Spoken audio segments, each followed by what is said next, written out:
இதோட என்ன பார்க்க போறோம்னா 2025ஆம் ஆண்டு குரு பயிற்சி பலன்களை பத்தி நம்ம தெளிவா பார்க்க போறோம். அதாவது மகரம், கும்பம், மீனத்துல பிறந்தவங்களுக்கு குரு பயிற்சி எப்படிப்பட்ட தன்மையில கொடுக்க போகுதுன்னு சொல்லிட்டு பார்க்க போறோம். குரு பயிற்சி எப்ப நடக்க போகுது? 2025ஆம் ஆண்டு மே மாதம் 15ஆம் தேதி குரு பயிற்சி நடக்க போகுதுங்க. ரிஷப ராசியிலிருந்து மிதுன ராசி குரு பகவான் பயிற்சி ஆகிறார். முதல்ல மகரம் பார்க்கலாம். மகரத்துக்கு 6ஆம் இடத்துக்கு குரு பகவான் வராரு. 6ஆம் இடத்துல இருந்து 12ஆம் இடமான விரயஸ்தானத்தை பார்க்கலாம். நல்ல ஒரு சுப விரயங்கள், சுப செலவுகளை உண்டு பண்ணி கொடுக்கும். தங்க நகைகள் சார்ந்த விஷயம் அதிகமா வாங்கி சேர்ப்பீங்க. ரெண்டாவது வெளிநாடு சம்பந்தப்பட்ட முயற்சியோட வாழ்க்கையில வெற்றியை கொடுக்கும் அப்படின்னு சொல்லலாம். அதே மாதிரி 7 சனி முழுமையா விலகிறது ஒரு மிகப்பெரிய ஒரு பலம் அப்படின்னு சொல்லலாம். உங்களை பொறுத்த வரைக்கும் பேச்சால் முன்னேற்றத்தை அதிகமாக வாழ்க்கையில பார்ப்பீங்க. குடும்ப வழக்கும் சிறப்பா இருக்கும். ரெண்டாவது கும்பராசி. கும்பராசிக்காரங்களை பொறுத்த வரைக்கும் 5ஆம் இடமான அந்த பூர்வ புண்ணிய ஸ்தானத்தை குரு பகவான் வரது சிறப்பு தான். லாபஸ்தானத்தை குரு பகவான் பார்க்கிறாருங்க. 7 லட்சம் நடந்தாலும் கூட கண்டிப்பா அடுத்த ஒரு ஓராண்டுக்கு பினான்சியலா பொருளாதார ரீதியா பிரச்சனை பெருசா இருக்காது.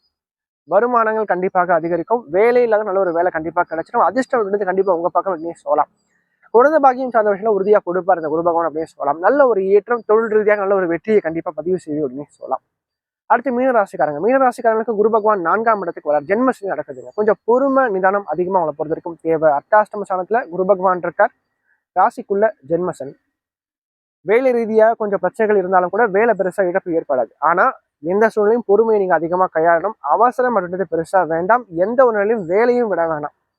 ரெண்டாவது வந்து பாத்தீங்கன்னா இந்த காலகட்டத்துல திருமண வாழ்க்கையில கொஞ்சம் விட்டு கொடுத்து போகணும். நீங்க ஃபேமிலி லைஃப்ல அதிகமான இம்பார்ட்டன்ட் கொஞ்சம் அதிகமா இருக்கணும். அடுத்த ஒரு 2.5 வருஷத்துக்கு பெருசா மீனராசிக்கு நல்ல பண்கள் பெருசா கிடையாது.